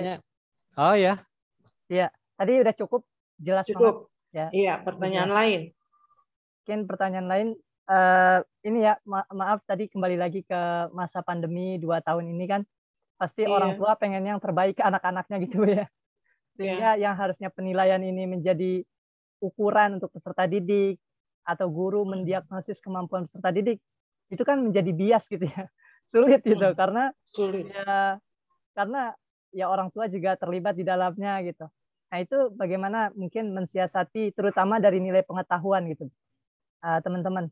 Jadi nilai pengetahuan dari segi kognitifnya gitu. Sedangkan kita nggak tahu nih yang real atas kemampuan anak itu yang mana gitu. Sehingga pengukuran penilaiannya itu mensiasatinya seperti apa. Kemudian yang kedua mungkin pertanyaan ke Bu Maria Ulfa, saya mau nanya Bu. Tadi seputar Ibu katakan sebelum pandemi itu bahkan pekerjaan rumah itu PR itu tidak diperkenankan Bu ya. Tidak boleh ada PR. Iya. Nah itu apakah tidak menguras di waktu pertemuan Bu? Maksudnya kan di materi kan cukup banyak gitu. Sedangkan kalau terlalu banyak tugas di dalam proses pengajaran, khawatir malah tidak tercapai materi-materi yang seharusnya kita sampaikan di dalam proses pengajaran. Makasih Bu. Ya. Kita responin yang kedua ya. Ada yang mau meresponi, menjawab? Apa alasan tidak dibolehkannya membuat PR? Ada yang mau menjawab? Mungkin kalau tadi, maaf Ibu, yang kedua itu kalau alasan tidak membuat PR kan tadi Ibu sudah sampaikan karena khawatir orang tua terlibat di dalamnya kan gitu. Kalau nggak salah. Nah, yang mau saya tanyakan itu kalau memang sekiranya berarti kan dialihkan tugas-tugas itu langsung pengerjaannya di sekolah nih, ya kan? Sedangkan waktunya itu kan terbatas. Makasih. Iya. Jadi ada sistem sekolah yang full hari, namanya full day school. Ya. Full day school itu masuk 6:30, pulang jam 5 sore. Full day school namanya. Segala kebutuhan yang ada di anak itu dikerjakan di sekolah lewat LKS, lembar kerja siswa. Ini pengganti atau bukan sekedar pengganti, memang harus dikerjakan di sekolah tanpa ada bimbingan orang tua di rumah. Karena cenderung kalau ada pekerjaan rumah atau PR itu dikerjakan oleh orang di rumah. Itu banyak kejadian seperti itu. Makanya dialihkanlah menjadi LKS, lembar kerja siswa. Jadi satu anak punya buku teks, buku paket, lembar kerja siswa, satu lagi ulangan. Di full day school ya, satu anak akan membawa 4 buku dalam satu mapel, dalam satu mata pelajaran. Bisa dibayangkan nggak sih full day school itu tasnya berapa beratnya gitu? Berapa beratnya tas itu sampai bawa kursi tas ditarik gitu. Karena memang seluruh anak, belum lagi nanti dia harus membawa alat peraga di dalam tas itu. Kalau dia perempuan dia akan membawa sajadah mukena. Laki-laki dia harus bawa ganti pakaian olahraganya. Karena semuanya memang di aktivitas sekolah itu dilakukan di dalam sekolah. Karena harinya full day school. Itu nggak akan kurang waktunya. Dan itu lebih gampang guru mengamatinya. Guru akan lebih mudah melihat pencapaian kompetensinya, ya, ketimbang tidak dihapuskan. Ya, kalau dihapuskan PR itu ya guru yang sepenuhnya memberikan treatment layanan sampai pukul 5. Nanti ada saat LKS yang dia tidak mengerti dikerjakan atau didiskusikan di rumah.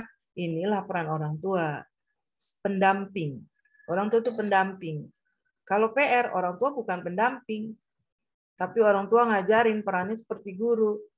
Saat inilah sekarang dihadapi oleh orang tua.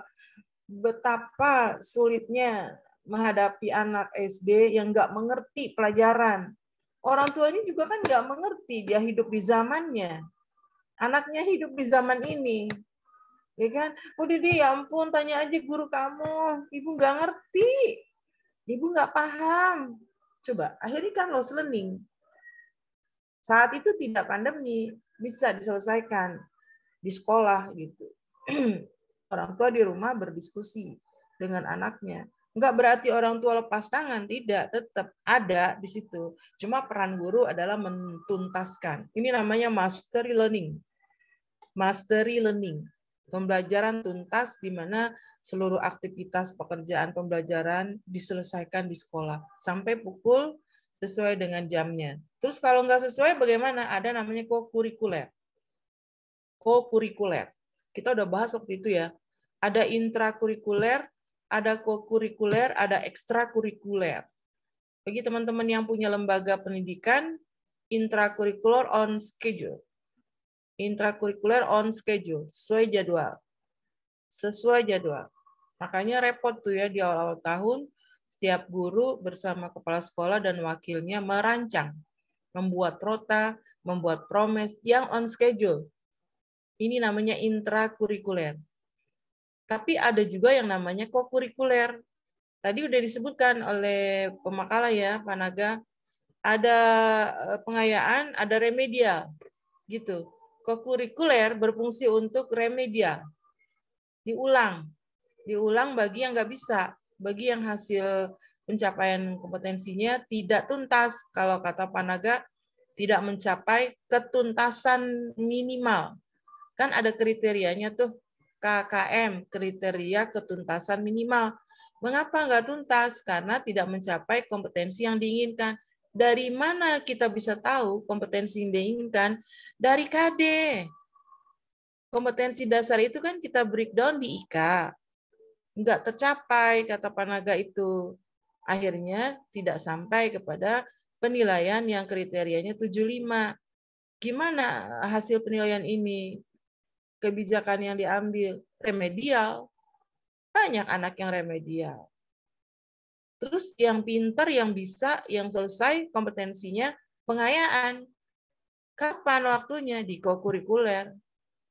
Bagaimana mengaturnya? Kerjasama dengan wakil kepala sekolah bidang kurikulum. Kapan? Saat minggu tenang. Saat orang kelas meeting, dia remedial. Gitu. Sekarang ini dicabutnya ketentuan tidak libur itu penting untuk melakukan remedial. Kan besok naikkan kelas ya, bulan Desember ini. Bulan Januari udah semester genap. Bulan Desember yang semula katanya libur lalu dicabut, tidak libur. Di sini kesempatan guru untuk melakukan remedial bagi pertanyaan Adi nyambung nih dengan pertanyaan Salman. Bagi yang karyanya dianggap tidak sesuai dengan ketentuan yang diinginkan. Akhirnya kebijakan yang diambil, ya sudahlah, yang penting anak itu mengerjakan. Itu lagi-lagi kepada kebijakan yang diambil dari pihak sekolah gitu. Tidak ada yang sia-sia sih sebenarnya. Betul kata Ibu Dahria tadi, anak itu udah men-searching. Kita tahu nggak siapa yang searching? Anda tahu nggak sebagai guru? Yang men-searching siapa? Yang nyariin siapa? Orang handphonenya punya ibunya kok. Tinggal dibilang, kamu tugasnya apa? Cari variabel A kali ini tambah 2 pangkat 3. Hasilnya berapa? Ibunya yang ngerjain. Kita bisa tahu dari mana? Coba aja tes anaknya, bisa nggak? Saat nggak bisa jawab, udah pasti orang lain yang mengerjakan. Ini dilematis banget. Bagi perencanaan penilaian hasil belajar, yang idealnya adalah Panaga ya Pak, kita menginginkan pengetahuan, sikap, keterampilan simultan berjalannya. Tapi kalau kondisinya seperti ini, loss learning yang ada. Dan itu nggak di sini aja. Bahkan di seluruh dunia juga begitu kan, karena pandemi. Lagi-lagi memang tatap muka itu masih penting ya. Negara-negara maju tatap muka dia belajar melalui MOC, Massive Open Course. MOC, Massive Open Online Course, MOOC.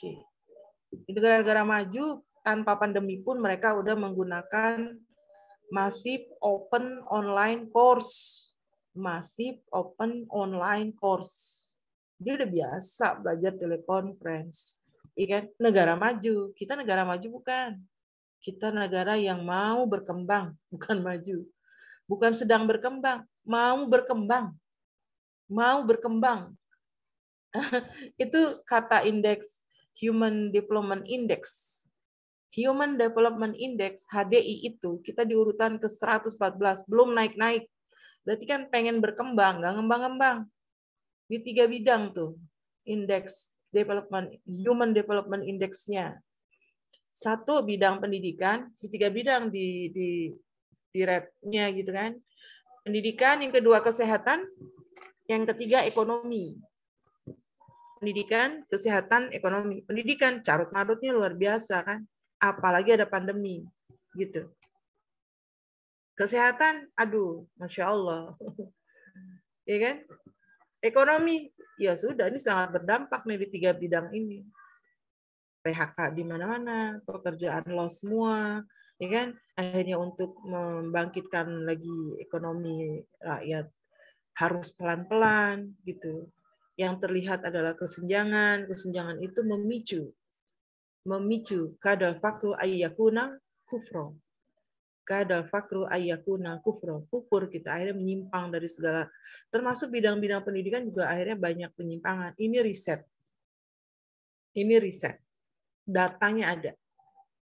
Betapa banyak yang di PHK membuat yaitu perceraian banyak, ya yang positif juga banyak, ya bukan positif COVID aja, positif bertambah anaknya karena kelamaan di rumah, dekat terus dengan suaminya, dekat dengan istrinya, ya kan? Ini memungkinkan bertambah anak, yang anaknya 5 jadi 6, yang nggak punya anak, alhamdulillah jadi punya anak karena dilakukan di rumah, termasuk pekerjaan-pekerjaan lainnya juga seperti itu. Kira-kira gitu, Salman. Apa yang belum terjawab Salman tadi? Yang pertama apa, Salman, pertanyaannya? Itu apa?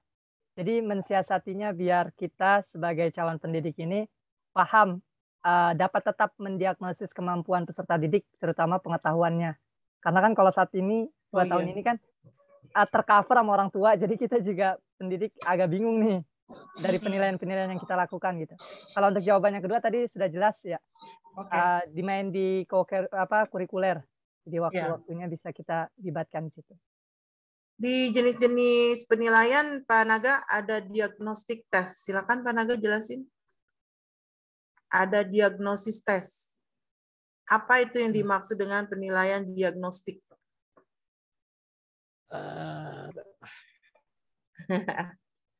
Apa itu diagnostik? Agak lupa saya.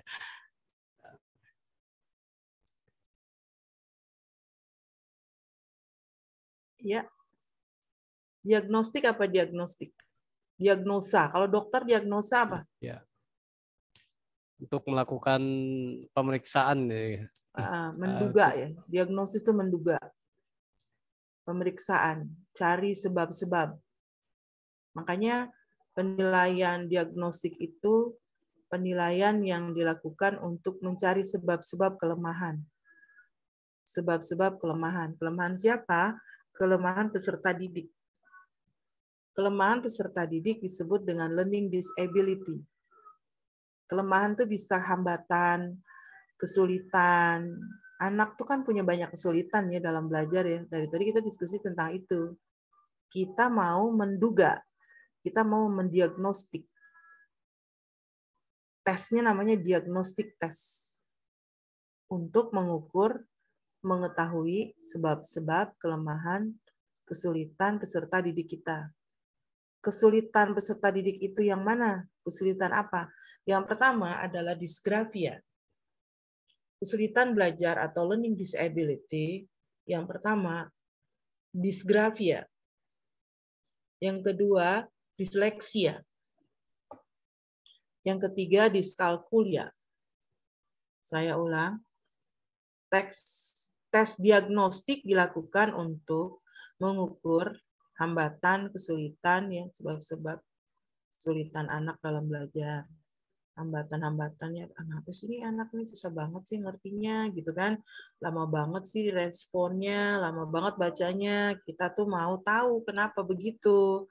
Lakukanlah tes diagnostik.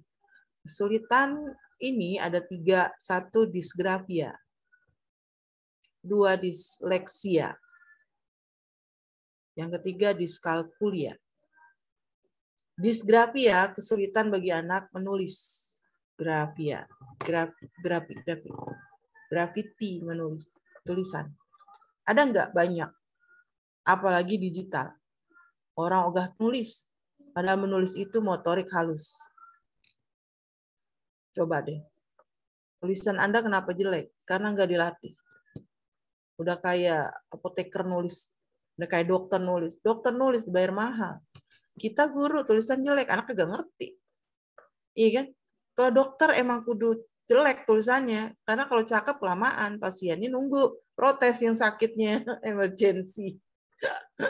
Kalau guru tulisannya jelek di papan tulis, Masya Allah, ibu apa itu tulisannya? Habis ibu tulisannya kayak cacing kepanasan, saya nggak kebaca. Bahaya lagi kan? Tulisan harus bagus. Tidak bagus, tidak terbaca. Tidak terbaca, ya nambah hambatan. Anda bukan sebagai guru yang menyelesaikan masalah, nambah masalah. Karena tulisan Anda tidak jelas. Enggak, Bu, nggak usah nulis, Bu. Kan sekarang udah pakai LCD. Loh, kalau di LCD itu tidak jelas, kan terpaksa kita harus nulis. Atau apa yang kita jelaskan tidak ada di LCD itu, tidak ada di PPT kita. Coba Bu tulis lagi, Bu, yang Ibu katakan tadi. Nah, loh, bingung kan? Udah nggak bisa nulisnya, tulisannya jelek, Masya Allah, bertambah. Kita punya tumpukan-tumpukan hambatan dari diri kita sendiri. Padahal sebenarnya kita mau menghindari itu. Ini anak yang dysgraphia. Berarti kitanya tidak dysgraphia kan? Iya nggak sih? Iya dong. Kita mau menduga, mendiagnosis anak yang dysgraphia. Kitanya nggak boleh dysgraphia. Sebagai guru nggak boleh dysgraphia. Kesulitan dalam menulis. Gitu. Ini era digital jarang banget orang nulis kan. Semuanya pencet, jadi keluar gitu. Boro-boro diturunin lagi di dalam kertas kan. Enggak. Saya yakin itu enggak. Ada enggak yang nyatet gitu satu-satu? Ada, tapi kan hitungannya dengan jari kan. Padahal kita menginginkan semuanya melakukan hal yang sama gitu. Karena nanti penilaian hasil belajarnya juga akan tercapai tingkat yang maksimal. Jangan optimal, apalagi minimal. Keberhasilan belajar itu maksimal jika semuanya bisa. Satu nggak bisa, nggak apa-apa. Tidak menggenapkan satu itu kan. Punya anak 40, 39 bisa. Oke, aman. Tapi dibalik, yang bisa satu, yang nggak bisa 39.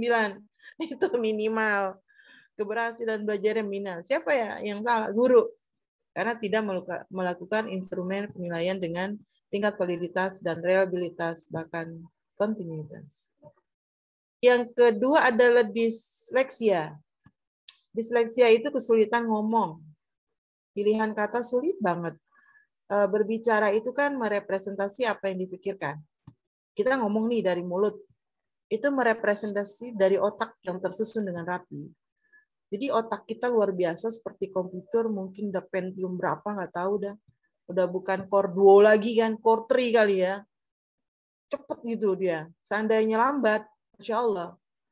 Ini hasil riset menunjukkan otak kita ini baru kepake cuma 2%. 2% itu 0,2. Berarti 98% otak kita nganggur. Nggak kepake. Itu riset. Ya, cari itu. Di skala Binet juga begitu. Cari informasi itu. Kenapa bisa begitu? Iya, banyak yang nganggur. Nah, sekarang bagaimana supaya tidak nganggur? Banyak bicara yang punya kadar ilmiah. Kalau memang forumnya ilmiah. Gitu. Kalau ngobrol ya jangan ilmiah juga kan. Kalau ngobrol santai berarti yang kepake adalah otak belahan kita yang sebelah kanan. Nyantai, ngobrolnya nyantai. Main musik, otak kita yang sebelah kanan. Tapi pada saat kita kuliah, kita belajar, kita mengajar, kita bekerja, yang kepake adalah otak kiri kita. Itulah kemudian yang sampai salah satu dari otak kita ini banyak yang nganggur. Nah, disleksia adalah salah satu kelemahan hambatan bagi anak-anak yang sulit sekali berbicara di depan kelas. Berarti untuk mendiagnosisnya, guru itu tidak boleh disleksia. Iya nggak sih? Masa guru ada yang disleksia? Nggak bisa mengungkapkan kata dengan susunan yang rapi di depan kelas, berarti Anda disleksia. Susah banget ngomong. Gimana Bu melatihkannya? Ya belajar. Preparation. PAI, Anda kuliah semester 5 ini, sebuah satu media, satu program studi yang membuat Anda nanti bisa berkomunikasi dengan pilihan kata yang tepat. Sehingga orang lain bisa menerima apa yang Anda sampaikan. Qaulan baligha, perkataan yang sampai ke anak. Qaulan karima, perkataan yang baik, yang mulia. Qaulan maisura, yang gampang. Qaulan layyina, perkataan yang lembut. Karena kalau udah kasar sedikit, orang lari dari sekitar Anda. Peserta didik akan lari. Aduh, ada ibu itu, ada ibu itu. Ada panaga. Bukannya, alhamdulillah ada panaga, Masya Allah. Ada Pak Ilyas, Masya Allah. Mereka lari. Kalau Anda berkatanya tidak qaulan layyina. Berarti kita nih, tidak boleh disleksia. Untuk mendiagnosis anak yang kesulitan membaca, berbicara, ketika kita mau menilai nanti. Yang terakhir adalah diskalkulia. Diskalkulia itu kesulitan dalam berhitung. Lama kalau mikir. Ini pekerjaan otak sebelah kiri. Kita coba ya. 2 kali 4. Tambah 2. Tambah 2. 10. Tambah 6. 16. Tambah 7. 23. Tambah 2. 25.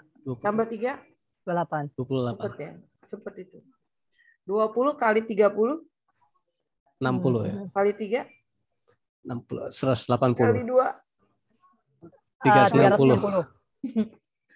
Itu dulu ada siapa ya yang menghitungnya cepat tuh? Jo Sandi ya? Bukan, Jo Sandi ya. Hebat banget tuh otak belahan sebelah tengahnya tuh bekerja. Menggali otak belahan yang tengah itu nggak semua orang punya. Makanya Imam Ghazali bilang ada ilmu ladunia, ada ilmu ta'limiyah. Ilmu ladunia enggak dipelajari dalam proses yang panjang, bisa sendiri. Kalau ilmu ta'limiyah memang ditekuni banget, akhirnya dia bisa dapat. Gus Dur itu salah satu orang yang ladunia. Terkadang apa yang dipikirkannya itu terbukti dengan nyata di hadapan kita. Orang-orang yang ladunia inilah orang-orang yang mengaktifkan otak tengahnya, belahan otak tengahnya. Otak kiri kanan. Kiri berpikir, analitis, logikal, matematikal, kanan estetik, musical, santai, dan lain-lain. Tapi ada otak yang tengah. Yang tengah itu yang pembatas antara kiri kanan, fungsinya adalah visual spasial. Banyak hal yang tidak diduga dia bisa. Siapa? Itu para orang-orang yang pesulap, orang yang cepat berpikirnya, angka-angka cepat sekali. 30 kali 2, kali 6, kali 7, 69 misalkan gitu. Cepet aja dia gitu. Sekarang kita coba lagi. 3.000 tambah 3.000, 5.000. Tambah 5.000, 11.000. Tambah 10.000, 21.000. Kalau duit cepet ya. Kalau duit cepat gitu. Ini teller tuh harus penting kayak gitu cara berhitung. Dia tidak boleh diskalkulia. Pada saat kita ingin mendiagnosis anak supaya tidak diskalkulia, berarti kitanya tidak boleh diskalkulia. Guru ya tidak boleh tiga-tiganya. Karena dia nanti yang akan men-skor nilai dengan cepat. Yang tadi udah dijelaskan. Gimana cara mendiagnostiknya? Ada instrumennya. Ada instrumen, ada satu ukuran, alat tes. Nanti untuk membuktikan kalau dia disgrafia, kita beri treatment anak yang disgrafia. Sering diberi kesempatan untuk bicara di depan kelas. Jadi bergantian gitu. Untuk anak yang disleksia juga gitu, diberi kesempatan juga. Bukan berarti didiamkan, tetap harus diberi treatment dengan cara satu-satu diminta. Ini bisa dilakukan lewat pengamatan atau observasi. Ya, perencanaan penilaiannya, instrumennya harus observasi. Tidak bisa dilakukan dalam bentuk tes. Makanya ada yang disebut dengan non-tes. Yang nanti Anda praktekkan di dalam RPP, di bawah yang Anda harus upload adalah yang tes. Bukan yang non-tes. Jadi buat soal yang mengandung unsur kognitif 3, mengandung unsur afektif 3, mengandung unsur psikomotorik 3. Jadi ada 9 tes. Lihat AMP dan IK yang sudah disusun. AMP dan IK yang sudah disusun. Makanya menyusun AMP dan IK memudahkan kita membuat tesnya. Ya kan? AMP dan IK yang kita udah susun mempermudah kita menentukan medianya apa. Udah kita bahas minggu kemarin. Ya kan? Kalau tata cara, medianya berarti harus yang praktis, praktek langsung. Metode juga yang harus praktek. Artinya ada IK, indikator pencapaian kompetensi yang kita udah susun, memudahkan kita menentukan metode apa, media apa, dan alat tes mana yang bisa kita gunakan. Jenis tes apa yang kita bisa gunakan. Non-tes kah atau tes kah. Demikian. Sebagai akhir, ada pertanyaan lagi kah? Maaf Ibu, untuk tes ini bentuk jenisnya kita bebas gitu? Bebas. Untuk C-nya juga kita bebas gitu, C1, C2. Bebas, sesuaikan dengan IK. Oke, baik.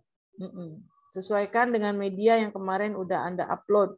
Sesuaikan dengan metode yang Anda sudah upload. Nah, disinilah ketajaman seorang guru memilih tesnya yang mana. Apakah objektif tes? Bebas. Apakah subjektif tes? Objektif tes itu, kalau Anda belajar evaluasi yang 3 SKS, ada multiple choice, ada fill in, ada true false, ada matching. Ya, ada matching. Enggak, saya maunya yang essay, berarti subjektif test.